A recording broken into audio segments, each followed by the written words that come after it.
Our title for today is Women Who Win, but it's Women's History Month, so I'm adding to our framing for today the idea of women making history. I'm sure I'm not alone in thinking that what we've seen the women in our lives accomplish these past 12 months has been Herculean, or Atalantean, I probably should say. For the past year, as the COVID-19 pandemic ravaged our communities and economies, women were on the front lines, bearing a disproportionate burden of the economic impact, a disproportionate share of childcare after schools went remote, and disproportionate risk because they constitute the majority of essential workers in healthcare. All the while, these women performed extraordinary feats, keeping our families and our communities, and in some cases, our countries together. They booted up crisis response organizations to feed their neighbors, found housing for the homeless, tackled digital exclusion, mobilized thousands of volunteers for emergency action, and on and on. They are warriors. They are everyday leaders, and they are making history daily. We know that women's leadership in all sectors matters, from leading nations to running nonprofits and movements and businesses. We know that women leading is not just a nice to have, it is required for us to navigate the unprecedented challenges we're facing as a connected humanity. And because elected officials have an outsized impact on our lives, we need women's leadership at every level of government, from hyper-local to national. So today, we're hopefully going to inspire you to encourage the women in your lives to step into leadership positions, and in particular, to run for office, because we need them, because it's really hard and they can't do it alone. For context, there is both existing and growing evidence that women's leadership in political decision-making processes improves those processes. The problem, of course, as everyone here undoubtedly knows, is that women are underrepresented at all levels of decision-making worldwide. UNWomen.org has fantastic stats if you want to go down the rabbit hole, but to highlight just a few. Women serve as heads of state or government in only 22 countries.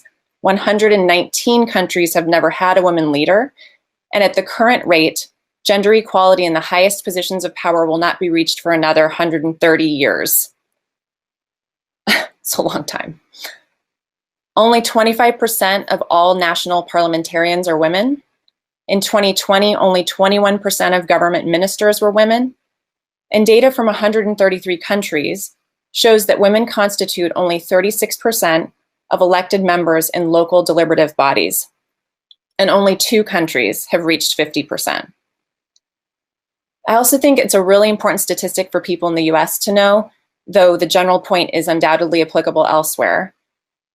That stat is that there are over 500,000 elected offices in the United States, 500,000, which is a staggering number in and of itself.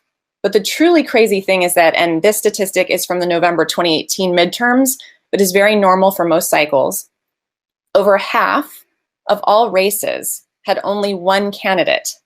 In other words, half of all races were uncontested, and 68% of uncontested races were at the county level. And it will not surprise you to know that those unopposed candidates were overwhelmingly white and male. For systemic change to occur, that fact has to change. So let's talk about some good news coming out of the US. A November 2020 report by the Reflective Democracy Campaign found that since 2016, there's been a marked increase in women and people of color on the general election ballot, and that women and people of color are overcoming pervasive structural barriers to win primaries and gain a place on the November ballot.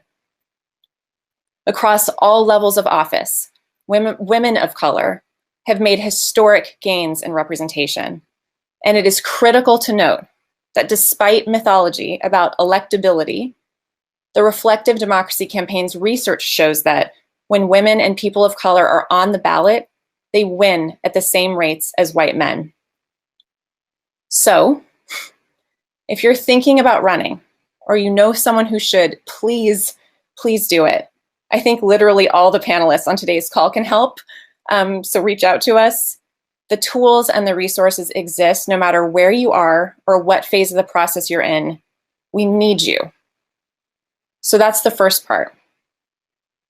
There's more to the story, of course, and this is honestly the trickier part to talk about.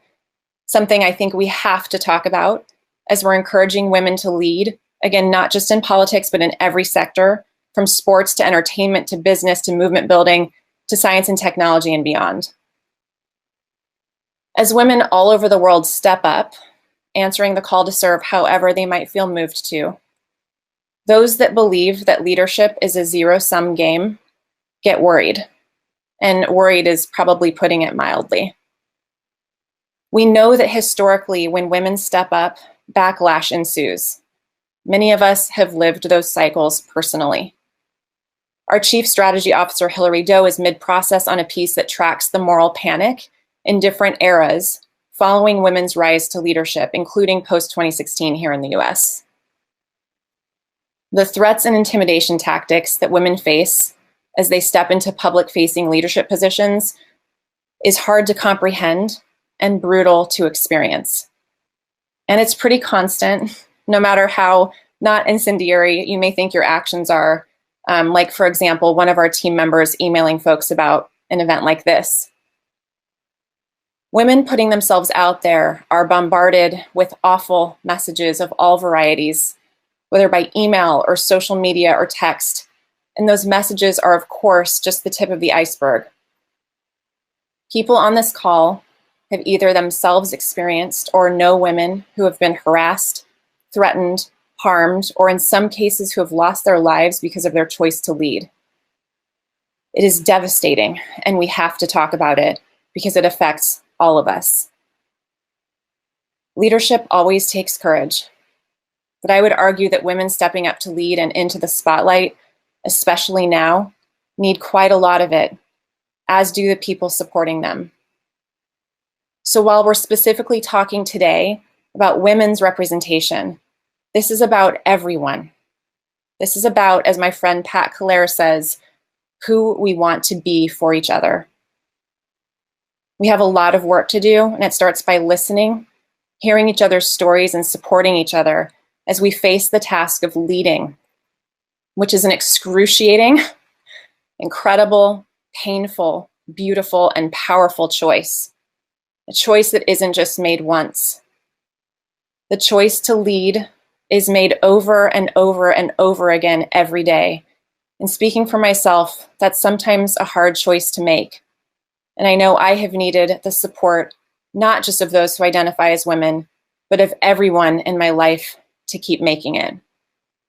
So yes, we have to support women in stepping into leadership positions, political or otherwise. But perhaps most importantly, we have to be ready to support them when they win.